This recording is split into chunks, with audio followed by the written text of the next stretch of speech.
ওরা নিজেরা অন্ধ হয়েছে এবং বিশ্ববাসীকে বন্ধ করেছে, সিলমোহর দিয়ে দিয়েছে যে এরা হলো আহলে কোরআন। আমরা ওই সিলমোহর গ্রহণ করেছি। তাহলে আজকে কথা এখান থেকে আমরা একটা ছাড়ি, সাধারণ মানুষ তো বোঝে না যে আহলে কোরআন মানে কি। আহলে কোরআন মানে কোরআনের অনুসারী। তাহলে আমরাও আজকে এখান থেকে একটা ঘোষণা ছাড়ি, যারা বলছে ওরা আহলে কোরআন, পৃথিবীর প্রত্যেকটা জিনিসের একটা বিপরীত প্রতিক্রিয়া আছে, এই বিপরীত প্রতিক্রিয়া অনুসারে আমি বলছি তাহলে তারা কোরআন অস্বীকারী মানুষের জন্য আমরা এখান থেকে একটা কথা চাইলাম, যারা আমাদেরকে বলে আহলে কোরআন আমরা গ্রহণ করছি আল্লাহর রং, আল্লাহর রঙের উৎকৃষ্ট আর কে হতে পারে। আমরা আল্লাহর কোরআন নিয়ে আসি, যে যা করে করুক, যে যা বলে বলুক, আমরা আল্লাহর কোরআন নিয়ে আসি, আমরা কোরআনের অনুসারী। তাহলে তারা কোরআনের প্রত্যাখ্যানকারী, যারা বলছে কোরআনের একটা হরফ অস্বীকার করলি সে জাহান্নামে যাবে, তাহলে সে জাহান্নামী হয়ে বসে আছে, সে নিজের মুখ দিয়ে স্বীকৃতি দিয়েছে এবং তারা নিজেরাই স্বীকার করে নিয়েছে। ওই বিধান পাওয়ার পরে কিন্তু এই আল্লাহর বিধান পাওয়ার পরে যখন সালামুন মুসা নিয়ে এসে, সেই বিধান পাওয়ার পরেও এই বিধান ছেড়ে দেওয়ার কারণ ছিল ওই পূর্বে যে রীতি রেওয়াজ পালন করতো ওর মধ্যেই তাদের অন্তঃকরণ পড়েছিল, ওই যে এজলা আর কি উপাসনা করতো, সেখান থেকে ওদের ভিতরে রোগ আর কি বদ্ধমূল হয়েছিল। ওই জন্য আল্লাহ পাক বলছে যদি তোমরা ইমানদার হও, তোমাদের ইমান যেদিকে নিয়ে যাচ্ছে তা কতই না নিকৃষ্ট। বোঝা গিয়েছে? তাহলে তারা শ্রেষ্ঠত্ব পেয়েছে কি এই আল্লাহর বিধানের নিয়ামত, এটাইকে নিয়ামত বলে, এর বাইরে কোনো নিয়ামত নাই। তোমাকে প্রতিষ্ঠিতকারী লিল নাসি, মানব জাতির জন্য, ইমাম হিসাবে, মানব জাতির ইমাম হিসাবে, শব্দের বাংলা অর্থ হলো নেতা, মানব জাতির জন্য নেতৃত্বকারী হিসাবে আমি মনোনীত করেছি। আল্লাহ পাক তাকে পরীক্ষা করলেন, যে পরীক্ষায় তিনি দিয়েছেন সেটা আমরা আল কোরআনে, আমরা আল কিতাবের মধ্যে আমরা পেয়েছি যে কোন পরীক্ষাগুলো তাকে দেওয়া হয়েছে। সেই পরীক্ষাগুলি পাশ করার পরে আল্লাহ পাক তাকে ঘোষণা দিচ্ছে যে তিনি তোমাকে যখন পরীক্ষা করেছেন তারপরে তিনি বলছেন যে আমি তোমাকে ঠিক করেছি মানব জাতির ইমাম বা নেতা হিসেবে। এটা খেয়াল করতে হবে। তাহলে নেতৃত্ব দেওয়ার জন্য তাকে নেতা নিযুক্ত করা হয়েছে, ইমামা। কলা সে বলিয়াছিল অমিন জুরিয়াতি, আমার বংশধরের মধ্যেও কি হবে, এই যে একটা মানবিক একটা সচ্চরিত্র একটা ভাব, তাকে যখন নেতা নিযুক্ত করছে আমরা দেখে আমি হয়েছি এখন আলহামদুলিল্লাহ, এইটাই তো অনেক। কিন্তু তার অন্তর কি ছিল, কত সহৃদয় পূর্ণ ছিল যে সে তাকে যখন বলছে আল্লাহ তাকে আর কি এটা ঘোষণা দিচ্ছে আমি তোমাকে মানব জাতির জন্য নেতা করে, সে বলছে আমার বংশধরের মধ্যে কি এটা হবে। আর বলেন আমরা কোনো কিছু ভালো জিনিস পালি প্রকৃতিগত করি, এটা আমাদের মানবিক যেটা স্বভাব, হ্যাঁ কিনা। তাহলে সে কত সুন্দর একটা চরিত্রবান মানুষ ছিল। অমিন জুরিয়াতি, যে আমার বংশধরের মধ্যেও কি হবে। কলা, তিনি বলিলেন আল্লাহ জালিমুন, আমার ওয়াদা বা প্রতিশ্রুতি জালিমদের জন্য প্রযোজ্য নয়। তাহলে এই কিতাবের ধারক বাহক কারা হবে আয়াতের শেষে, জালিমদের জন্য প্রযোজ্য নয়। এখন বলেন ইহুদি এবং খ্রিস্টান যদি জালিম হয়, যদি তারা মানুষের উপর জুলুম করে, তারা কি আমার জানার প্রয়োজন নেই। হাদু আর নাসারা, ঠিক আছে, হাদু আর নাসারা যদি জালিম হয়, তারা কি এই কিতাবের ধারক বাহক হবে পৃথিবীতে? তারা শ্রেষ্ঠত্ব পাবে? তারা সব লাঞ্ছিত। হয়তো আমরা আমাদের চশমা দিয়ে, যেহেতু চশমাটা তারা পরিয়েছে, আমরা আমাদের চশমা দিয়ে দেখছি ওরা শ্রেষ্ঠ, কেন ওদের কাছে বিশাল পরমাণু আছে, তারা এত টেকনোলজি, তা অধিকাংশ মানুষ ওখানে, আমার তো অনেক বন্ধু আছে আমেরিকায় আছে, অন্য অন্য দেশে আছে, ইউরোপ কান্ট্রিতেও আছে, অধিকাংশ মানুষ ওখানে সব মেন্টালিটি সমস্যা আছে, পাগল, বহু মানুষ পাগল। আর কি বলা যায় যে 100-র মধ্যে আপনার 99% মানুষ সব সাইকোলজিক্যাল সমস্যায় ভুক্তভোগী। তাহলে কোথায় শ্রেষ্ঠত্ব পেল তারা? ওই মিসাইল, বড় বড় এরোপ্লেন, বিশাল বিশাল রকেট, এইটা দুনিয়া শ্রেষ্ঠত্ব না। মানবিক প্রশান্তি হলো শ্রেষ্ঠত্ব। নিজের মধ্যে মানবিক প্রশান্তি সে প্রতিষ্ঠিত করবে এবং সমাজের জন্য সে মানবিক প্রশান্তি কামনা করবে, সেই একজন মানুষ শ্রেষ্ঠ হবে। আপনি আপনার মধ্যে মানবিক প্রশান্তি কামনা করছেন, অন্যের জন্য আপনি অশান্তি কামনা করছেন, তাহলে আপনি শ্রেষ্ঠ হলেন কি করে? এটা কি শ্রেষ্ঠত্বের পাঠ বলেন দেখি? না ওটা মূর্খতার পাঠ? কোনটা বলেন, ওটা শ্রেষ্ঠত্ব পাঠ না এটা মূর্খতার পাঠ? ওরা নিজেরা বন্ধ হয়েছে এবং বিশ্ববাসীকে বন্ধ করেছে। কেন আমি এই আয়াতের মধ্যেই আপনার এই সাবজেক্টে আগিয়ে নিয়ে গেলি, ওই হাদুয়া নাসারা এখানে আবার ফেরে আসবে শেষে গিয়ে। ওরা নিজেরা আল্লাহ রসুলদেরকে আল্লাহ বানিয়েছে এবং সুপারিশকারী বানিয়েছে, ঠিক একইভাবে ওদের অনুকরণ করে একইভাবে মুসলিম নামধারী যারা, তারাও ওদের ওই পদাঙ্ক অনুসরণ করেছে, সেগুলো আল্লাহ রাসূলের মৃত্যুর পরে। আল্লাহ রাসূল কখনো এরকম অশ্লীল কাজের অনুমতি দেননি যে আমাকে তোমরা উকিল বানাও, আমাকে তোমরা সুপারিশকারী হিসেবে ধরো। এখানে পড়লাম তো সবই পড়ছে আল্লাহ রাসূল, আমরা এগুলো কোট করছি। আজ আমরা এইটা নিয়ে ব্যাখ্যা করছি ওই জন্য সমাজের মানুষ আমাদেরকে এখন ট্যাগ লাগিয়ে দেয়, ট্যাগ সিলমোহর দিয়ে দিয়েছে যে এরা হলো আহলে কোরআন। আমরা ওই সিলমোহর গ্রহণ করেছি। যদি আমরা কোরআনের অস্বীকারী হই তাহলে আজকে কথা এখান থেকেও আমরা একটা ছাড়ি। আমরা যদি কোরআনের অস্বীকারী হই, সাধারণ মানুষ তো বোঝে না যে আহলে কোরআন মানে কি। আহলে কোরআন মানে কোরআনের অনুসারী। তাহলে আমরাও আজকে এখান থেকে একটা ঘোষণা ছাড়ি, যারা বলছে ওরা আহলে কোরআন, পৃথিবীর প্রত্যেকটা জিনিসের একটা বিপরীত প্রতিক্রিয়া আছে, এই বিপরীত প্রতিক্রিয়া অনুসারে আমি বলছি তাহলে তারা কোরআন অস্বীকারী। মুনকারিনী কোরআন সে আরেকটা শব্দ গিয়ে আবার গন্ডগোল, তারা বুঝবে না, সাধারণ মানুষ ওসব বোঝে না। তো সাধারণ মানুষের জন্য আমরা এখান থেকে আরেকটা কথা চাইলাম, যারা আমাদেরকে বলে আহলে কোরআন আমরা গ্রহণ করছি আল্লাহর রং, আল্লাহর রঙের উৎকৃষ্ট আর কে হতে পারে। আমরা আল্লাহর কোরআন নিয়ে আসি, যে যা করে করুক, যে যা বলে বলুক, আমরা আল্লাহর কোরআন নিয়ে আসি, আমরা কোরআনের অনুসারী। তাহলে তারা কোরআনের প্রত্যাখ্যানকারী, যারা বলছে কোরআনের একটা হরফ অস্বীকার করলি সে জাহান্নামে যাবে, তাহলে সে জাহান্নামী হয়ে বসে আছে। সে নিজের মুখ দিয়ে স্বীকৃতি দিয়েছে এবং তারা নিজেরাই স্বীকার করে নিয়েছে। কোরআন অস্বীকার করলি শুধু না, কোরআনের একটা হরফ অস্বীকার করলি তারা নিজের সমস্ত গোষ্ঠীর সঙ্গে বলিয়ে বেরিয়েছে। এই কথা আমরা ছোটবেলাতে শুনে পড়ে, কোরআনের একটা হরফকে অস্বীকার করা যাবে না, করলি সে কাফের হয়ে যাবে। তাহলে নিজেরাই তারা স্বীকার করে নিয়েছে তারা কোরআন অস্বীকারী। এখন তারা বুঝুক তারা কোন দিকে যাবে। তাহলে আমরা এখানে ফিরে আসি। তাহলে শ্রেষ্ঠ জাতি যারাদেরকে আমাদের ধর্মগুরুরা শেখালো যে ইহুদি এবং খ্রিস্টানরা শ্রেষ্ঠ জাতি, তা আমি এখানে প্রমাণ করলাম যে ওরা শ্রেষ্ঠ না, ওরা নিকৃষ্ট জাতি। ওরা সমস্ত কিছু ডিএনএ পরিবর্তন করেছে, সমস্ত ডিএনএ এর মধ্যে ওরা বিকৃত ঘটিয়েছে। এমনকি পৃথিবীর যতগুলো ধ্বংসাত্মক কাজ হচ্ছে সব ওদের দ্বারাই হচ্ছে। একজন মমিন, একটা শ্রেষ্ঠ মানুষ যারা কোরআন দ্বারা সমাজে চলে, তারা জীবনে কোনো মানুষের ধ্বংসাত্মক কাজের সঙ্গে জড়িত থাকতে পারে না। আপনি মানে না মানে সেইটাই সত্য। পৃথিবীর সব মানুষ যদি এক সাইডে যায় আর আল্লাহর কোরআনের আয়াত নিয়ে আমি যদি এক সাইডে দাঁড়িয়ে থাকি, আমি সেদিন এই আয়াত যদি সঠিকভাবে পড়ি যে আল্লাহ রাসূল সুপারিশ করবেন না। আল্লাহ রাসূল এখানে বলে গেছেন সূরা বাকারার আপনার 119 নম্বর আয়াতে যে জাহান্নামীদের সম্বন্ধে তোমাকে কোনো প্রশ্ন করা হবে। আর যতগুলো দল মত চলছে সবাই সুপারিশকারী দাঁড় করেই তারা বাকি সব মিলাদ মাহফিল যতগুলো জলসা যা কিছু চলছে সব ওই দ্বারাই। আর সাধারণ মানুষ যাচ্ছে কেন? সুবিধাবাদ জিন্দাবাদ। আমাদের পবিত্রী আল্লাহ ওইভাবে বানিয়েছে। আল্লাহ বলছেন যে তোমরা এমনি তরা প্রিয়, মানুষ হলো সুবিধাবাদ। ঠিক আছে, তো আল্লাহ আমাদের পবিত্রীর কথাগুলি আমাদেরকে জানিয়ে দিয়েছেন। যারা সতর্ক হবার ঠিকই হবে, আর যারা সতর্ক হবার না, এই কথা শোনার পরেও সেই নিকৃষ্ট স্থানেই পড়ে থাকবে সে। কেন? তাদের অন্তরে ওই ব্যাধি রয়েছে, ব্যাধি। আল্লাহ পাক ওই মারাদুন আরো বাড়িয়ে দেবে, ওই রোগটা আরো বাড়িয়ে দেবে। তাহলে আমরা যে বিষয়টা জানলাম, এবার আমরা একটু এগিয়ে যাব ব্রেনকে ঝাঁকুনি দেওয়ার জন্য। আমরা 24 নম্বর আয়াত এখানে পড়লাম যে মানব জাতির জন্য তাকে ইমাম বানানো হয়েছে। এখন ব্যাপারটা হচ্ছে যে ইমাম বানানো হয়েছে কি জন্য? এখানে তাকে বলছে যে নেতা নিযুক্ত করা হয়েছে। সে বলল আমার বংশধরের মধ্যে কি হবে? এখন পরের আয়াত যেটা ছিল 25 নম্বর আয়াত, এই আয়াতটার মধ্যে আর কি খুবই আর কি মারাত্মক বিষয়গুলো দেখার প্রয়োজন আছে। আমি বলতে বলতে অন্যদিকে চলে গিয়েছি, আবার এটাকে সেট আপ দেবো, মাইন্ড সেট আপ। সেটা হচ্ছেই আমাদের সাবজেক্ট যেন না হারিয়ে যায়। আমরা শুরুতেই পড়েছিলাম হে বনি ইসরাইল, তোমরা আল্লাহর অনুগ্রহকে স্মরণ করো, যে অনুগ্রহ দ্বারা আল্লাহ পাক তোমাদেরকে অনুগ্রহ করেছিল এবং বিশ্বের সকলের উপর শ্রেষ্ঠত্ব দিয়েছিল। তা আমরা জানছি আমাদের পূর্বপুরুষ সালামুন ইব্রাহিম, সালামুন মুসা, সালামুন হারুন, সালামুন ঈসা, কিংবা সালামুন আপনার ইউসুফ, সালামুন আপনার জুলকারনাইন, সালামুন আপনার ইয়াকুব, যাই হোক সব বংশধর আল্লাহর বিধান অনুসারে তারা সমাজে পথ দেখিয়েছে মানুষদেরকে। ঠিক আছে, তাহলে আমরা যেটা গ্রহণ করব তাদের পদাঙ্ক অনুসরণ করব, হ্যাঁ কিনা? সালামুন ইব্রাহিম, এই পদাঙ্ক অনুসরণ করতে গিয়ে তারা যে বনি ইসরাইল ছিল, তারা আল্লাহর কিতাব দ্বারা মানুষকে পথ নির্দেশনা দিত। তা আমরা ওখান থেকে চলে এসেছি। তারপরে এখানে সম্পূর্ণ দুনিয়াবি যে বিষয়টা এখানে মানুষকে সতর্ক করলো। সালামুন মোসা, এগুলো এই সালামুন মোহাম্মদ, এগুলো মানব জাতির কাছে পড়ে শোনাচ্ছে যে তোমরা সেই দিনকে ভয় করো যেদিন কোনো বিনিময় থাকছে না, কোনো সুপারিশ থাকছে না, কোনো সাহায্য থাকছে না, ব্যাস দুনিয়াবি খেল তামাশা এখানেই চলবে, পরকালে কিছু নাই। তারপরে এখানে সালামুন ইব্রাহিমের ঘটনাটা সালামুন মোহাম্মদ তার সম্প্রদায়কে পড়ে শোনাচ্ছে।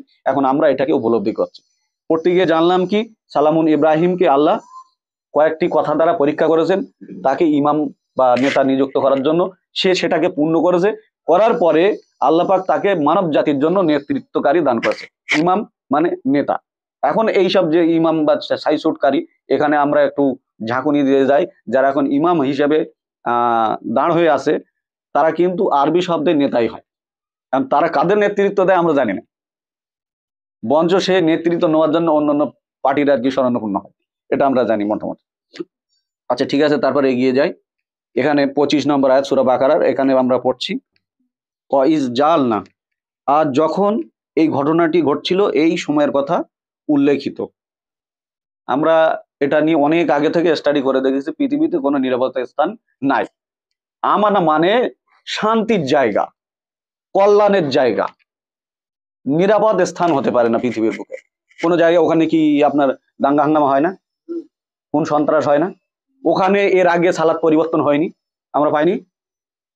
আমি আয়াত দেবো ইনশাল্লাহ, ওখানে সালাত পরিবর্তন হয় যদি নিরাপদ হয়, তাহলে আল্লাহর বিধিবিধান ওখানে যেটা প্রতিষ্ঠিত ছিল তাহলে পরিবর্তন নেই, যেটার ওরা আর কি বরাতে কথাবার্তা বলে, সেটাও আমরা একটু ঝাঁকুনি দিয়ে এগিয়ে আসবো ইনশাল্লাহ। তাহলে এখানে যেটা আমরা বুঝছি যে তাকে ও আমানা, আমি শান্তির জায়গা হিসেবে সেই জায়গাকে স্থাপন করিয়াছি। অতাত্তা খিজু, আর তোমরা গ্রহণ কর, মিন মাকামে ইব্রাহিমা মুসাল্লা। এই সেই কথা, আপনারা বহু মানুষ এই বিষয়টা নিয়ে আর কি প্রশ্ন করে যে এই ওয়াতাত্তা খিজু মিন মাকামে ইব্রাহিমে মুসাল্লা, এই যে বিষয়টা যে তোমরা ইব্রাহিমের দাঁড়ানো স্থানকে সালাতের স্থান হিসাবে গ্রহণ করো,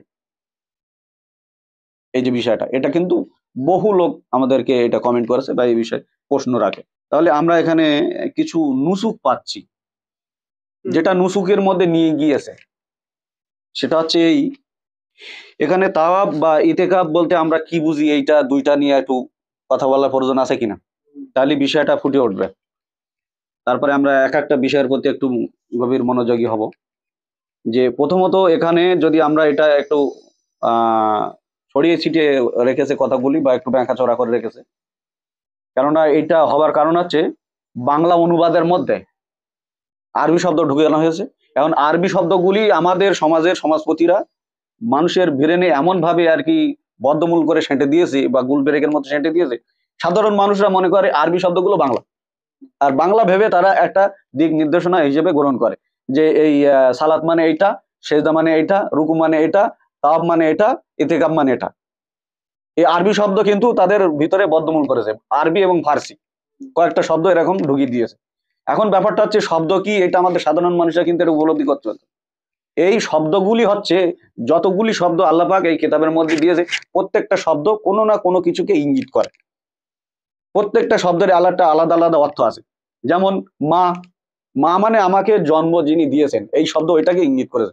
এখন যদি ওই মা মানে বুঝি বাপ, তাহলে গন্ডগোল হয়ে যাবে শব্দের মধ্যে। এখন আমাদের সমাজপতিরা ওইটাই করেছে, আরবিতে বা অন্য অন্য ভাষা এনে আমাদেরকে বুঝিয়ে দিয়েছে যেটা এইটা মানে এইটাই, এইটাই বোঝো। এইটাতে অন্য ইঙ্গিত হয়, অন্য কিছু হয়, তোমরা গ্রামার থেকেও বললি শুনবা না, অন্য কেউ বললি তাদের শুনবা না, কাফের বলে উড়িয়ে দেওয়া। বোঝা যাচ্ছে যে প্রত্যেকটা শব্দের একটা দিক নির্দেশনা হয়, একটা জিনিসকে ইঙ্গিত করে, কারণ সাধারণ মানুষ এটা শুনতে যাচ্ছে না। যখনই আমরা বলছি সালাত অর্থ আল্লাহর সমস্ত বিধিবিধানের দায়িত্ব পালনের মাধ্যমে আল্লাহর সঙ্গে যোগাযোগ করা, যোগাযোগ সংযোগ করা, সালাতের এইটা মূল অর্থ হয়। তারপরে এখানে কি আসছে যে এটাকে প্রতিষ্ঠিত করো, যে মাকামে ইব্রাহিম যেখানে দাঁড়িয়েছিল, কিংবা সে যে জায়গা থেকে নেতৃত্ব দিচ্ছিল। ইতেকাবকারী, এই ইতেকাবকারী মানে প্যারেডকারী, প্যারেড বা রেলিকারী বা বাংলায় কুচকাওয়াজকারী, বাংলা বলে তো কুচকাওয়াজকারী। এখন ওইটাকে কি বানিয়ে নিয়েছে, ওখানে গিয়ে ওখানে একটা যে ঘর আছে, ওই ঘরটারে গন্ডি মেরে তারা কয়েকটা আর কি কথা পাঠ করে। কথাগুলো কি মনে আছে? মনে আছে? ওই ঘরটা ঘুরে আর কি বলে ওইটা আল্লাহুম্মা লাব্বাইক লা শারিকা লা বা আল্লাহুম্মা লাব্বাইক, যে আমি তোমার ঘরের কাছে এসে হাজির হয়েছি। হ্যাঁ, আরো অনেকগুলো প্রসঙ্গ আছে যে ইল্লাল হামদা ওয়ানিয়ামাতা, এই ধরনের আর কি অনেক কথা পড়ে, কিন্তু এইটাই হলো ওদের মূল আর কি স্লোগান, যে লাব্বাইক আল্লাহুম্মা লাব্বাইক। এখন ব্যাপারটা হচ্ছে যে বিধিবিধান তারা বানিয়ে নিয়েছে মাকামে ইব্রাহিমের নামে, এইটা কোরআনে কোথাও নেই ওই ধরনের কথা। এখানে তারা ইতিকাবকারীকে বানিয়ে নিয়েছে যে ওই ঘরটাকে ঘোরা। আচ্ছা, আমরা যদি এইটা যদি নুসুকের মধ্যে নিয়ে যাই তাহলে কেমন হয়? পয়েন্ট এইগুলো আমরা একটু বুঝে নেই ভালো করে। নুসুকের মধ্যে এখন আল্লাহ পাক বলছে আমি ইব্রাহিমকে কিছু বিষয় দ্বারা পরীক্ষা করেছি, তাহলে পরীক্ষার বিষয় ছিল।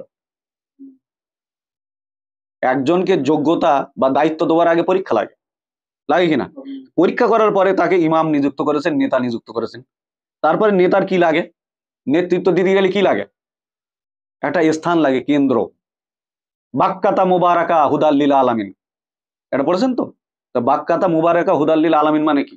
বাক্কা হলো সেই কেন্দ্র স্থান যেটা কল্যাণময়, হুদাল্লিল আলামিন বিশ্ব জগতের জন্য, যেখান থেকে হুদা বা পথ নির্দেশনা আসবে। তাহলে এই মাকামে ইব্রাহিম হলো হুদাল্লিল আলামিন, এইটা হলো হুদা, এইটা হলো পথ নির্দেশনা। কোন মানুষ কিভাবে চলবে, কোন দল কিভাবে কাজ করবে, সমস্ত পথ নির্দেশনা আসবে এখান থেকে।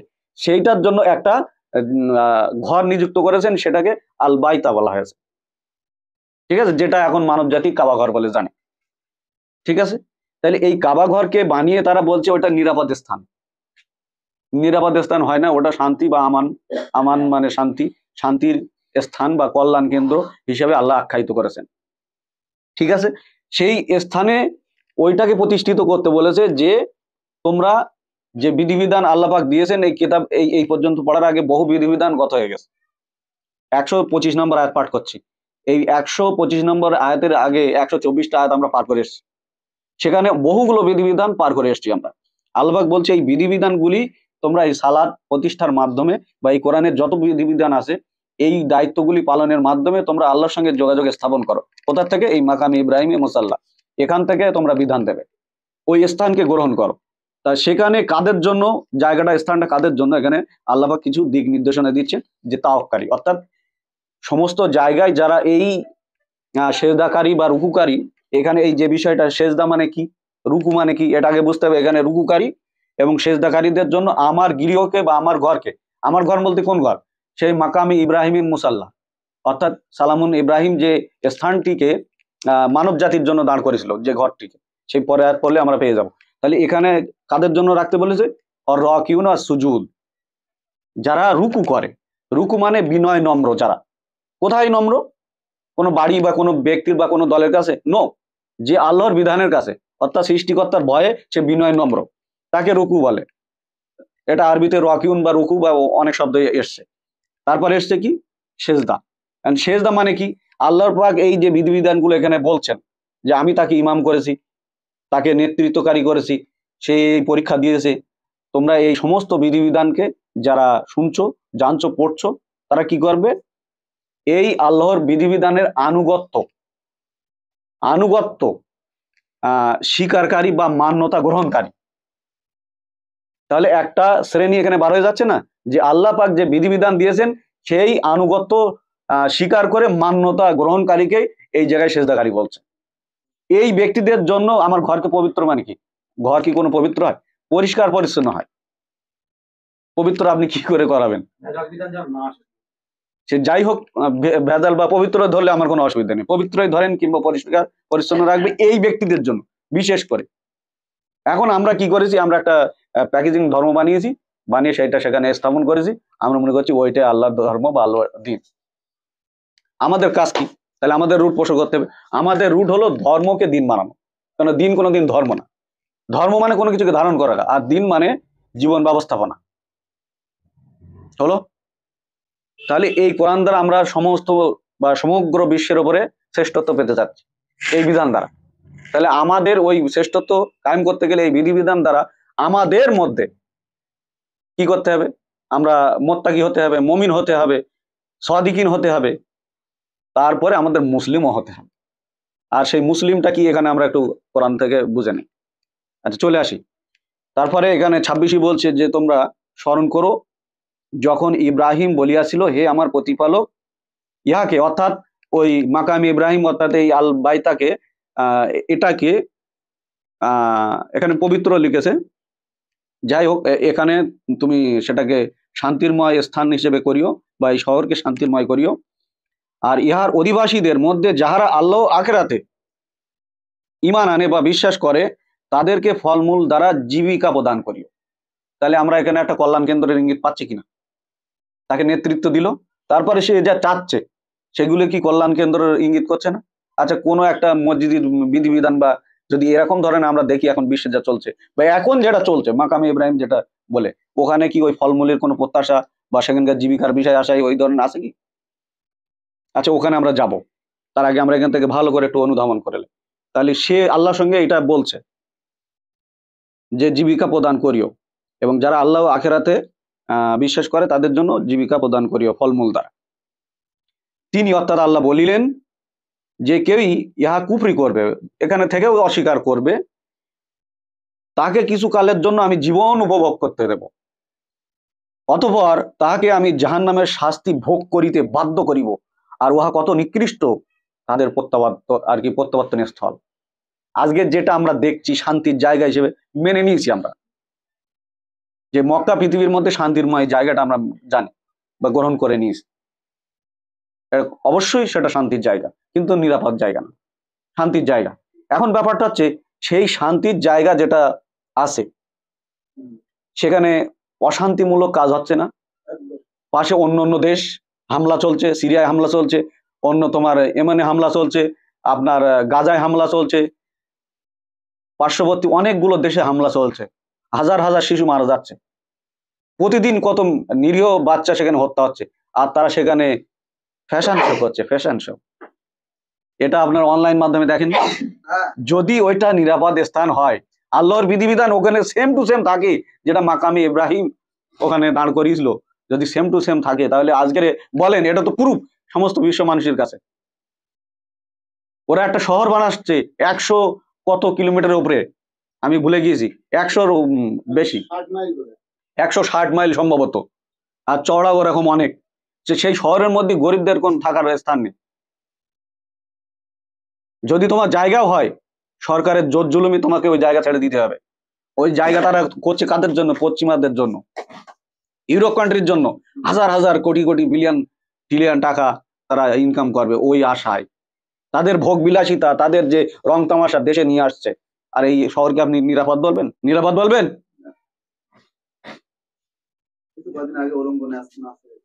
তাহলে উলঙ্গ নাচ এখন সৌদি আরবে দেখতে পাচ্ছি আমরা। আচ্ছা, সৌদি আরবে হালিপড়ে একটা মন্দির হয়নি, নিরাপদ স্থান বলবেন আপনি? মাকামে ইব্রাহিমে মশাল্লাহ।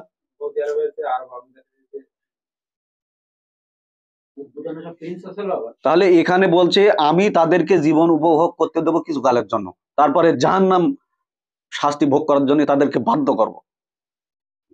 কি করে আপনি এবার তার কাছে গেলেই তো বলবে রাসূলুল্লাহ আছেন, আল্লাহর প্রিয় হাবিব, তিনি প্রার্থনা করে দেন, ব্যাস আল্লাহ তার বিধিবিধান সব ফেলে দেবে, রাসূল একটা গ্রহণ করলেন। রাসূল যে তার জীবদ্দশায় যতগুলো কথা বলে গেছে সেগুলোও রাসূল ফেলে দিল তাদের কথা অনুসারে। এখানে কিছু বিষয় আরো এমন আছে যা পূর্বের ধারণা উড়ে যাবে। এখানে দেখেন 127 নম্বর কি বলছে, স্মরণ করো যখন এটা ঘটছিল, এই ইতিহাসটা আল্লাহ পাক এই সেম টু সেম রেখে দিয়েছে আমাদের জন্য। এইটা হলো হাসান আল হাদিস। পৃথিবীর সব হাদিস, সব ইতিহাস, সব জালিম মৌজু জয়ীব এইসব তারা প্রমাণিত করে, তারাও নিজেরাও জানে। সরকারের বা যে শাসক শাসন করে তার অনুসারে ইতিহাস বানানো হয়, প্রত্যেক ইতিহাসকারকরা জানে। তো আমরা এখানে দেখছি আল্লাহ এই যে ইতিহাসটা রেখেছেন এটা নির্ভুল এবং সত্য। তো যখন এটা ঘটছিল তখন কি হচ্ছে, যখন ইব্রাহিম ও ইসমাইল কাবার গৃহ বা কাবার প্রাচীর উত্তোলন করিতেছিলেন, আর তখন তারা বলছিল, হে আমাদের প্রতিপালক, আমাদের এই কাজকে তুমি কবুল করো, নিশ্চয়ই তুমি সবকিছু শোনো ও সবকিছু জানো। বিষয়গুলি শুনেছেন। এটা আরবিতে পড়লে মনে করো দোয়া পড়ছে, আমাদের দোয়া দিচ্ছে। যেগুলো আমি বাংলায় পড়লাম এগুলো যদি টানা সুর দিয়ে পড়ি না, সব বলবে দোয়া পড়ছে। দারুণ লাগছে কথাগুলি, সুর দিয়ে টান দিয়ে এখনকার কারি মুহাদ্দিসরা যা করছে না, সুর দিয়ে টান দিয়ে খুব সুন্দর কণ্ঠে এগুলো এখন পড়ছি বলে বিষয়গুলি নিয়ে চর্চা হচ্ছে। কিন্তু তাহলে তাদের ওই পড়া না, 3টে স্টেপে তো তৈরি হয় যে কোনো জিনিস। একটাকে গান বলে, একটাকে কবিতা বলে, আর একটাকে পড়া বলে, 3টে স্টেপ। এটা নিয়ে বিস্তারিত অন্যদিন হবে ইনশাল্লাহ। তো এখানে আমরা যদি দেখি তাহলে এখানে কি দেখছি, যে যখন ইব্রাহিম ও ইসমাইল কাবা ঘরের অর্থাৎ ওই আল বাইত ধরেন ওই ঘরের প্রাচীর উত্তোলন করছিলেন, তাহলে যদি আমরা ওইটাই বুঝি তাহলে ওই পাহাড়ে নিয়ে পাহাড়কে উঁচু করে বসবো। এখানে প্রাচীর উত্তোলন করছিলেন মানে কি, এখন বসবো যে প্রাচীর দোয়া ছিল, ওরা বাপ বেটায় গিয়ে প্রাচীর তুলে তুলে ফেলে দিচ্ছে, এটাই হয়তো। আরে কাবা ঘরের প্রাচীর উত্তোলন করছিলেন, উঠাচ্ছিলেন। কথার যে মাধ্যম সেটাকে বোঝেন, যদি হুবাহু সেম টু সেম বোঝেন, তাহলে তারা কাবা ঘরের প্রাচীর তুলছিল, তার মানে কাবা ঘরের প্রাচীর দোয়া ছিল, আর বাব্বাটা গিয়ে ওইগুলো সব তুলে তুলে ফেলে দিচ্ছিল। ওই একই ধরাবে যে ভিত দোয়া ছিল, তাহলে সে ভিত তুলে তুলে ফেলে দিচ্ছিল দুই বাব্বাটায়। এটাই বোঝাবে তো। অনেক তো আবার অনেকে ভাজা মাছ উল্টে খাইতে জানে না। আল্লাহ বলেছে যে পাহাড়ের উপরে তুলেছি, ওইটা বলেছি ওটা হবে না, পাহাড়কে তুলেছি, কারণ আল্লাহ তো সব পারে, কোন ফায়াকুন বললি সব হয়ে যায়। কিন্তু যদি ওইটাই হয়ে যায় তাহলে তো মানদণ্ড থাকে না কিছু, কোন বিষয় কোন জায়গায় কাজে লাগবে সেটাই তো মানদণ্ড না, তাইলে তাহলে সব শেষ। তাহলে এখানে বিষয়টা হচ্ছে কি বুঝছি যে কাবাগরের ভিত উত্তোলন করছিল। এখন যদি বোঝেন তাহলে কি তারা রাজমিস্ত্রি ছিল? ধরো মনে করছেন যে গাঁত ছিল, বাপ বেটায়, এটা আছে কিন্তু ইতিহাস, আমি কিন্তু ঝাঁকুনি দিচ্ছি ব্রেন আজকে, মনে করেন ব্রেন ওয়াশও বলতে পারেন। তারা কি দুজনে রাজমিস্ত্রি ছিল? সালামুন ইব্রাহিম সালামুন ইসমাইল তারা কি রাজমিস্ত্রি ছিল? যে কাবা ঘরের প্রাচীর তারা ওই গাঁত ছিল, আর তারা বলছিল যে আমাদের এই কাজকে তুমি কবুল করো, নিশ্চয়ই তুমি সবকিছু শোনো আর জানো। তারা কি ওই রাজমিস্ত্রি ছিল আর এই তার জন্য এইটা বলছিল যে আমাদের এই কাজকে তুমি কবুল করো, যে আমরা পাঁচিল গেঁথতেছি? ব্যাপারটা ওইটা না, আমরা এই 24 নম্বর আয়াত ভুলে গেছি, 124, যে আল্লাহ পাক কিছু কলেমা দ্বারা বা কিছু বিষয় আশয় দ্বারা তাকে পরীক্ষা করেছে, সে পাশ করেছে, পূর্ণ করেছে, আল্লাহ বলছে পূর্ণ করেছে। তারপরে আল্লাহ পাক বলছে আমি তোমাকে মানব জাতির জন্য ইমাম বা নেতা করেছি, মন্ত্রী করেছি, বোঝা গেছে, প্রদান করেছি, হেড করেছি মানব জাতির জন্য। সেখান থেকে আসছে আমাদের সমস্ত আর কি ইমাম, আমরা নেতৃত্বকারী কাকে ধরবো? সালামুন ইব্রাহিম হলো আমাদের বিশ্ব ইমাম হলো। তাই ইমামের কাজ কি নেতৃত্ব দেওয়া।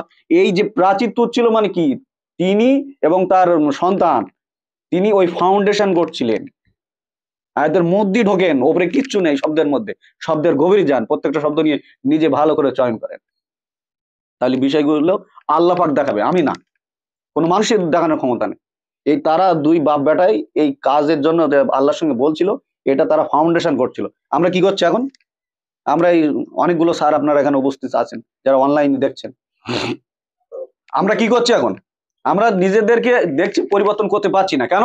আমাদের ফাউন্ডেশন নেই। এদিন আমরা উৎসব ভবনে কি করলাম? ফাউন্ডেশনের জন্যই তো মানুষকে আহ্বান করলাম নাকি, যে মুসলিম জাতির এখন কোনো ফাউন্ডেশন নেই। ফাউন্ডেশন বলতে আসলে কি, এদের কোনো কর্মস্থান নেই, তারা গবেষণা কোনো কেন্দ্র নেই, কোনো চলার কোনো পদ্ধতি নেই, কোনো একতা নেই। আমরা শুধু মুখে মুখে এটা বলে যাচ্ছি, ওয়াতাসিমু বিহাবলিল্লাহি জামিয়া, আমরা সকলে মিলে আল্লাহর রজ্জুকে ধরবো। এইটা তো প্রত্যেক ধর্মের একটা হাতিয়ার, প্রত্যেক দলের একটা হাতিয়ার। ওই শব্দটা ইউজ করে, ওই শব্দটা, ওই বাক্যটি বলে তারা আমরা ওয়াতাসিমু বিহাবলিল্লাহি জামিয়া, আমরা আল্লাহর রজ্জুকে আঁকড়ে ধরেছি। এসো কি করো, এসো আলে হাদিস করি, এসো তবলিগ করি, এসো ফুরফুরা করি, এসো তোমার হানাফি করি, এসো সালাফি করি, এসো আমরা ইহুদ করি, এসো আমরা সুন্নি করি, এসো আমরা শিয়া করি, এসো আমরা তোমার সেই হাদু হই, এসো আমরা নাসারা হই, এসো আমরা সনাতনী হই। যতগুলো পৃথিবীতে দলমত চলছে প্রত্যেকে কিন্তু এই একই শব্দ ইউজ করছে। এখন ওই বললেও আবার রে করে উঠবে, সমস্যা তো ওখানে, বলবে আবার নতুন ফেরকা বার করেছে। সত্য কথা বললে যারা মিথ্যাবাদী তাদের ঝাল লাগবেই। তাহলে এখানে তারা দুজন বাপ বেটা মিস্ত্রি ছিল না, তারা ফাউন্ডেশন করছিল। এই ফাউন্ডেশন হলো আল্লাহর বিধিবিধানের একটা রুট ম্যাপ তৈরি করছিল। তারপরে আমরা কোথা থেকে বুঝতে পারবো, এই পরের আয়াতে গেলে বুঝতে পারবো। এখানে দেখেন কি বলছে, হে আমাদের প্রতিপালক, আমাদের উভয়কে তোমার একান্ত অনুগত করো। তাহলে রাজমিস্ত্রিটা ওই কথা বলবে যে আমাদের একান্ত অনুগত করো। কি বুঝছি আমরা? এই তাওকারী এতেকাবকারী কি আসলে? এতেকাবকারী তো বলা হয়নি, আত্মনিয়োগকারী, যে নিজের ভিতর থেকে আল্লাহর বিধিবিধানের প্রতি আত্মনিয়োগ করে। তা কারা করবে এটা? ওই যারা রুকু করবে এবং যারা সেজদা করবে। সেজদা আপনি আল্লাহর যেটা আমাদেরকে বুঝিয়ে দিয়েছে, তোমার মাথাটা তুমি মাটিতে ঠেকানো মানে সেজদা হলো, তো আরবিতে ওই অর্থ তো ওখানে নেই, আমি এখন গ্রহণ করবো কি করে? আল্লাহ বলছে চাঁদ সেজদা করে, সূর্য সেজদা করে, এবং আমি যা সৃষ্টি করি সব সেজদা করে। এখন একজন ব্যক্তি বলছে এগুলো সেজদা করে, কিন্তু ওই আদমকে যখন সেজদা করতে বললো, বললো ওরা তো সেজদা করেছে কিসের? আল্লাহর আনুগত্য সেজদা করেছে। আল্লাহ পাক যে বিধিবিধান তাদেরকে দিয়েছে সে আনুগত্যকে সেজদা করেছে। কিন্তু আদমের ব্যাপার বলছে আল্লাহর হুকুম ছিল, আল্লাহ যা অর্ডার দেবে তাই করতে হবে। এইটা ও অনুধাবন করতে পারেনি অন্তরে, ওই তো গ্যাপ। ও কোথা থেকে শুনেছে হয়তো, অন্তরে অনুধাবন করতে পারেনি। আদমকেও একই কথা বলা হলো যে আদমের আনুগত্য সে আর কি স্বীকার করো, আমি তাকে মানব জাতির জন্য খালিফা করেছি, নেতা না, খালিফা করেছি। সেইটা তোমরা স্বীকৃতি জানাও। ইল্লা ইবলিস, ইবলিস জানালো না যে তুমি ওকে নেতা এই খলিফা করেছো, ওইটা আমি মানবো না। পরীক্ষা হয়েছে না? পরীক্ষা হয়েছে কিসের? এই বিধিবিধান, এই যা কোরআন আমরা এখন পড়ছি, এই বিধিবিধান সালামুন আদমের কাছে প্রথম এসছে। আমি পড়িনি, আপনি 55 নম্বর সূরায় পড়বেন, ওই বিধিবিধান প্রথম তাকে দেওয়া হয়েছে। তাহলে আমরা যেখানে ওখানে ওটা পেয়েছি বিষয়টা, তাহলে তাকে সমস্ত বিষয়ের নাম শিক্ষা দেওয়া হয়েছে, সেটা সে প্রকাশ করলো। শুধু আদমকে শিক্ষা দেওয়া হয়েছে আর মালাইকাদের শিক্ষা দেওয়া হয়নি এমনটা না, শিক্ষা তাকেও দেওয়া হয়েছে, তারপরে সেটাকে প্রকাশ করলো ফেরেশতাদের সামনে, তারপরে বললো এটাকে আমাকে বলিয়া দাও যদি তোমরা সত্যবাদী হও। পরীক্ষা দুই বিষয়, দুই পক্ষ জানলো, তারপরে পরীক্ষা হলো। আমরা মনে করি যে একটা বাক্যের থেকে আরেকটা বাক্যে চলে গেছে মানে সাথে সাথে বিষয়টা হয়েছে, এমনটা না। এইটাই তো আল্লাহর নিয়ামত। একটা বিষয় থেকে আরেকটা আয়াত যখন আমরা পড়ি মনে করি একদম টাটকা, এই বিধিবিধান কোরআন থেকে পড়ছি একদম পুরো টাটকা মনে হচ্ছে না? এই একটু আগেই মনে হয় ঘটলো ইতিহাসটা। এটাই আল্লাহর একটা নিয়ামত, আল্লাহর একটা কি বলা যায় যে এত অনুগ্রহ দ্বারা তিনি এই বিধানটা এমন ভাবে সেট আপ করেছে। আমরা এখন এই দ্বারা কিন্তু লিখি, লেখার পরে মনে করছে আমরাও তো এভাবে লিখতে পারি। তো শিখেছে কে? বলবে আমাদের গুরু। এই গুরু কোথা থেকে শিখেছে? এইভাবে স্টেপ বাই স্টেপ বাই আপনি যদি পেছনে যান, সেই তো কেউ না কেউ কারোর থেকে শিখেছে। যে এই যে টাটকা রাখার একটা ব্যাপার, একটা আয়াত থেকে আরেকটা আয়াতে যাচ্ছে, মানে চেক কোন ঘটছে ব্যাপারটা, বা সাথে সাথে ঘটেছে এমনটা না, দীর্ঘ, এটা বহু লং টাইম হতে পারে। যেরকম আমরা এখন এই মনে করেন যে 5-7 বছর এখানে সাংগঠনিক ভাবে যে যুদ্ধ জিহাদ করে বেড়াচ্ছি এখন, সব বিষয় ধরো আমরা, আমি আর তরিকুল স্যার কিংবা কিছু মানুষ মিলে একটা বই জমা করেছি। এখন থেকে 100 বছর পরে কিছু মানুষ পড়লো, মনে করবে তো আটুকান আগে হয়েছে মানে। তাহলে আমাদের সমস্ত সেই দেখা যাচ্ছে 7 বছর 10 বছর 20 বছর 50 বছর চলার পরে আমরা একটা বইতে লিখলাম, মনে হবে যেন ও এই এখানে 1 ঘন্টা কিংবা একদিনই এরা করেছে হয়তো এগুলো। ব্যাপারটা এমন না। ওই জন্য এই অন্তর্নিহিত জ্ঞান প্রয়োজন আল্লাহর কেতাবে। তাহলে আমরা এখানে চলে আসি যে বিষয়ের উপরে ছিলাম, যে রাজমিস্ত্রি এই কথা বলবে, কি বলছে আল্লাহর কাছে, যে আমাদের উভয়কে তোমার একান্ত অনুগত করো এবং আমাদের বংশধরের মধ্যে হয়তো একটি উম্মত করিও। তারপরে কি বলছে, যে আর আমাদেরকে তোমার ইবাদত বা তোমার নিয়ম, তোমার বিধিবিধান বা তোমার আইন কানুনের নিয়ম পদ্ধতি শিক্ষা দাও। আমাদের প্রতিপালক তুমি অত্যন্ত ক্ষমাশীল পরম দয়াল। তাহলে তারা বিধিবিধান যদি ফাউন্ডেশন না করে, তাহলে এই কথাটা আসবে ওখানে, বিষয়টা আসছে। তাহলে তারা ফাউন্ডেশন করছিল, এখন আমরা ফাউন্ডেশন করছি না, আমরা অনেক বিষয় ভুল করছি, অনেক বিষয় ঠিক করছি।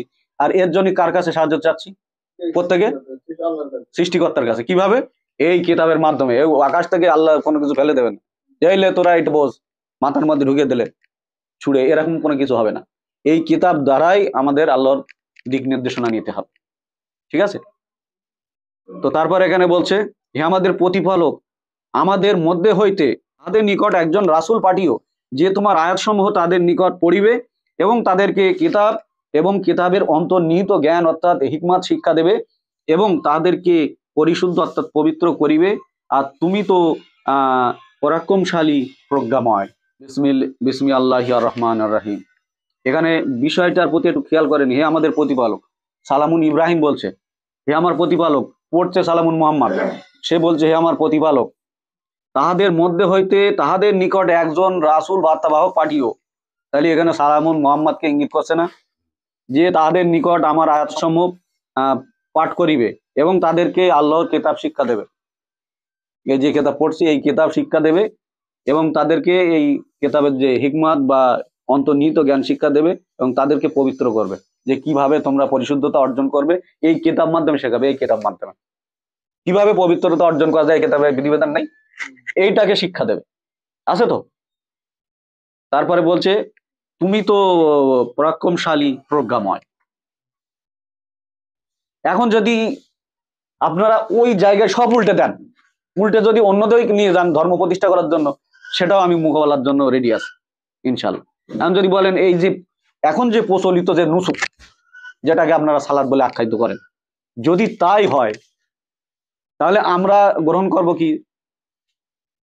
মাকামে ইব্রাহিমে মুসাল্লা।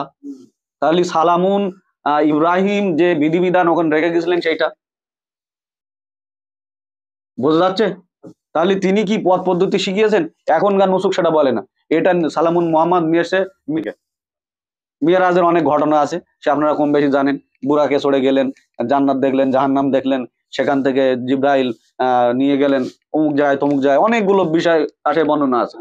সালামুন তোমার মুসার সঙ্গে দেখা হলো, সালামুন ঈসার সঙ্গে দেখা হলো, বাবা আদমের সঙ্গে দেখা হলো, অনেকের সঙ্গে দেখা হয়েছে আর কি, এক এক আসমানে দেখা হয়েছে। তারপরে বিশাল একটা ঘটনা আছে, 50 ওয়াক্ত নামাজ নিয়ে ফিরছিল, দেখা হলো অমুকের সঙ্গে, সে বলছিল সালামুন মুসার সঙ্গে মনে হয় যে তোমার সম্প্রদায় 50 পারবে না। তাহলে আল্লাহ বুঝিনি, সালামুন মুসা বুঝেছে যে 50 পারবে না। কত বড় নিকৃষ্ট একটা অপবাদ, আর ওইটা মানুষ যদি বিশ্বাস করে না। আর আল্লাহ বলছে কি কোরআনের মধ্যে, আমি যখন কোনো কিছু করার সিদ্ধান্ত করি শুধু এইটুকু বলি কুন ফায়াকুন হয়ে যায়, তা হও তার সাথে সাথে হয়ে যায়। আর বলেন, আর আল্লাহ যখন কোনো ওয়াদা করেন, কোনো কিছু বিধান দিয়ে দেন, তা পরিবর্তন হয় না। এটাই তো মহা সাফল্য। তাহলে এখন কোন দিক যাব? মানুষের কথাই যাব না ওই দিকে যাবো? কারণ অনেকে আবার ওই ওই আয়াতের বরাদ দেবেন যে মাকামে ইব্রাহিমে মুসাল্লা ওয়াতাত্তাখিজু মিম মাকামে ইব্রাহিমে মুসাল্লা। এখন ওই স্থানকে আল্লাহ নিরাপদ করেছেন, তাহলে ওইটাকে সালাদের স্থান ধরে নেই, কারণ সালাদ তখন কখনো পরিবর্তন হয়নি। আল্লাহ বলছে তাদের সালাদ ছিল সিজ এবং হাততালি দেওয়া, এবং পরবর্তী জেনারেশনরা আসলো, তারা সালাদকে বরবাদ করলো। কয়টা আয়াত আছে? সব এগুলো তো সালামুন ইব্রাহিমের পরে ঘটেছে। বিসমি আল্লাহ রহমান রাহিম। এখানে বলছে যে নিজেকে নির্বোধ করিয়াছে, যে ব্যক্তি নিজেই নিজেকে নির্বোধ করিয়াছে, সে ব্যতীত ইব্রাহিমের আদর্শ থেকে কে মুখ ফিরিয়ে নেবে? পৃথিবীতে তাকে আমি মনোনীত করেছিলাম, নেতা করেছিলাম, নেতৃত্ব দানকারী। এই কিতাব কি? নেতৃত্ব দানকারী, ইমামা, বিশ্ব মানব জাতির জন্য। এটা দ্বারা মানুষ পথ চলতে পারে, ঠিক আছে? এখন ব্যাপারটা হচ্ছে এই পৃথিবীতে আমি তাকে মনোনীত করিয়াছিলাম, এবং আখেরাতেও সে অবশ্যই সমপরায়ণদের অন্যতম। অতঃপর তাহার প্রতিপালক যখন তাকে বলিয়াছিল আত্মসমর্পণ করো, সে বলিয়াছিল জগৎ সমূহের প্রতিপালকের প্রতি আমি আত্মসমর্পণ করিলাম, আমি মুসলিম হলাম। তাহলে প্রথম মুসলিম কে হলো? সালামুন ইব্রাহিম। সে যখনই আল্লাহ যা বলেছেন, পরীক্ষা রেখেছেন, সে সাথে সাথে সেটাকে গ্রহণ করেন। এটা আল্লাহ প্রমাণ দিচ্ছেন। যখনই বললো আত্মসমর্পণ করো, অর্থাৎ মুসলিম হও, সে বলছে আমি জগৎ সমূহের প্রতিপালকের নিকট আত্মসমর্পণ করলাম। তা এই আত্মসমর্পণ করার জন্য কোনো দল মত লেগেছে তার? তাকে কে বায়াত করিয়েছে? আল্লাহ বায়াত করিয়েছে। বোঝা যাচ্ছে? সে কোনো কিছু পাঠ করেছে, কোনো নথিপত্র সেখানে বলেছে? এটাই তো আমরা পড়ছি মাকামে ইব্রাহিমে মুসাল্লা। তাকে আত্মসমর্পণ করার জন্য বলা হলো। আত্মসমর্পণ কি? এই যা বিধিবিধান পড়ছিলাম, এই কিতাবের কাছে আত্মসমর্পণ করো, স্রষ্টার পক্ষ থেকে এসে এইটার মধ্যে যে বিধিবিধান আছে এই মোতাবেক নিজের জীবনকে পরিচালিত করো, বাস্তবায়ন করো। এখন কি আছে এইটা করে? যে এই কিতাবের কাছে নিজের আত্ম ইচ্ছাকে ত্যাগ করে দিয়ে এতে যা লেখা আছে সেই মোতাবেক নিজ জীবনকে করছে, তাহলে তো সে মোত্তাকি হবে না জীবনে? হবে? তাহলে এই যে মুসলিম, অর্থাৎ এই আল্লাহর বিধিবিধানের কাছে নিজের আত্ম ইচ্ছাকে ত্যাগ করে আল্লাহ যেটা বলেছেন ওইটা নিয়ে চলা, ওই মোতাবেক নিজের জীবনকে পরিচালনা করে। এখন কোন দল সংগঠন করছে পৃথিবীর বুকে? কোন দল সংগঠন করছে এটা? প্রত্যেক জায়গায় আলাদা বিধিবিধান আছে, প্রত্যেক জায়গায়। কোন রাষ্ট্রে কোরআন সংবিধান নেই। কোরআনের নামে সংগঠন আছে, কিন্তু কোরআন সংগঠন নেই, আল কেতাব সংগঠন নেই।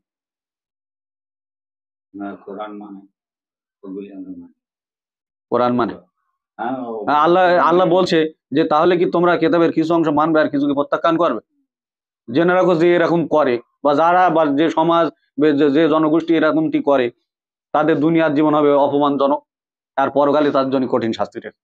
কোন দিক যাবেন? কোরআন তো সবাই মানে বলে, ও সব দলই কোরআন মানে, কিন্তু কোরআনের বিধিবিধান দ্বারা নিজ জীবনে বাস্তবায়ন হয় না। আমরা বলছি না আমরা তো কোরআন মানে, আমাদের দলের নামই তো লোকের দিয়েছে কোরআন মানে। আমাদের চ্যানেল, ইউটিউব চ্যানেলের নামই হলো কোরআন মানে, বুঝছেন চাচা? আমাদের সোশ্যাল মিডিয়া ইউটিউব চ্যানেলের নামই হলো কোরআন মানে। আমাদের যতগুলো চ্যানেল আছে, কোরআন মানি মেসেজ, কোরআন মানি, কোরআন মানে টিভি, হ্যাঁ, সব কোরআন মানি থাকে। আমরাই তো কোরআন মানি বলে দাবি করছি, কিন্তু কোরআনের আইন বাস্তবায়ন করছি কতটুকু? আমরা সফল হবো? তা আমাদেরকে আল্লাহ এই আয়াত দ্বারা প্রথম আমি জীবন্ত হইলাম, আমি আমার জীবনে, যে নিজেকে নিজেই নির্বোধ করে গেছে, সে ইব্রাহিমের এই আদর্শ জীবন গ্রহণ করবে না। তাকে মানব জাতির জন্য আল্লাহ নেতা বানিয়েছিল। আজকে নেতারা কোথায় গেছে? এই পরের যদি চ্যাপ্টারটা আমরা পড়ি, পরের রুকুটা, এখানে কিভাবে সে পরিচালনা করেছিল আর আমরা কোন দিক চলে গিয়েছি, আর আমাদের সমাজ বা আমাদের মোল্লাতন্ত্র কোন দিক নিয়ে গেছে, এই ইহুদি খ্রিস্টানরা যা করে তাই করে। এই পরের রুকুটা পড়লে ওই চলে আসবে, আর আমি আপনার দেখিয়ে দেবো। তারা ওই দিক যেদিকে গিয়েছে, এখন রসুলকে বলেছে যে তুমি যতক্ষণ পর্যন্ত না তাদের মতদর্শ অনুসরণ করবে, তারা তোমার প্রতি, ইহুদি এবং খ্রিস্টানরা খুশি হবে না। বোঝা গিয়েছে? আজ এই দেখেন মুসলিম উম্মা বা মুসলিম জাতি যাদেরকেই বলেছেন, ওই আমেরিকা তোমার এই দূর সৌদি আরব আমেরিকার সন্তুষ্ট করার জন্য কত কি করছে। ওদের সিনেমা ওখানে বসিয়ে নিয়েছে, ওদের সোশ্যাল মিডিয়া ওখানে নিয়ে এসছে, ওদের বিধিবিধান ওখানে নিয়ে এসছে, ওদের যে আচার কালচার সবকিছু এখন সৌদি আরবে চলছে, দুবাই চলছে, চলছে না? কোন দেশে চলছে না আমার বলেন দেন দেখি।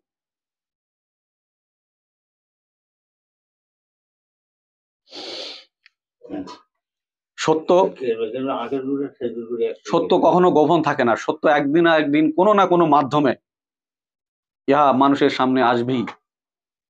যতই আপনারা চেপে দেন, যতই আপনারা লুকিয়ে রাখেন, ক্ষমতা বলে, টাকার বলে, যাই করেন, ও সত্য আপনি গোপন করতে পারবেন না। কেন? আল্লাহ তার নূর প্রজ্বলিত করবেন, অদা করেছেন।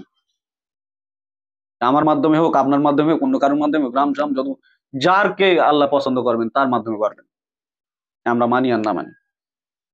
তো এই আমরা এই নিজেকে নির্বোধ এখন যদি না বানাই, তাহলে আমরা সকলে নিজ মাতৃভাষায় অর্থ বুঝে এবং আরবিও অর্থ জেনে বুঝে, কোনো দলমতের অনুসরণ না করে আল্লাহ যে বিধিবিধান দিয়েছে সেই মোতাবেক আমরা নিজ জীবনকে পরিচালনা করি। আমরা ফাউন্ডেশন গড়ি আল্লাহর বিধিবিধানের, মানুষের দেওয়া না। মানুষ সব ধ্বংসাত্মক কাজের সঙ্গে লিপ্ত। যত বৈজ্ঞানিক বলেন, সায়েন্টিস্ট বলেন, যত সংস্থা বলেন, সব নিজ প্রফিটের জন্য অন্য ধ্বংস করে বেড়াচ্ছে। আজকে কোনো বৈজ্ঞানিক বলেন আপনি, কোনো নিরপেক্ষ হয়ে কাজ করছে না, কোনো কোম্পানি, কোনো দলের, কোনো মতের হয়ে কাজ করছে, তাহলে তার তো নিজ কোনো স্বাধীনতা হতে পারে না। কোম্পানি যদি বলে এইটা বানাও তো ওইটা বানাবে, ওইটা বানাও তো ওইটা বানাবে। কোম্পানির একটা রিমোট হয়ে এখনকার বৈজ্ঞানিকরা কাজ করছে, বুঝছেন? ওই জন্য 828 কেজি কুমড়ো বানিয়েছে রাশিয়া। 828 কেজি একটা কুমড়োর ওয়েট, তাহলে তার ডিএনএর মধ্যে কত পরিবর্তন ঘটাতে, একটা কুমড়ো পুরো এলাকার লোক খাতে পারবে।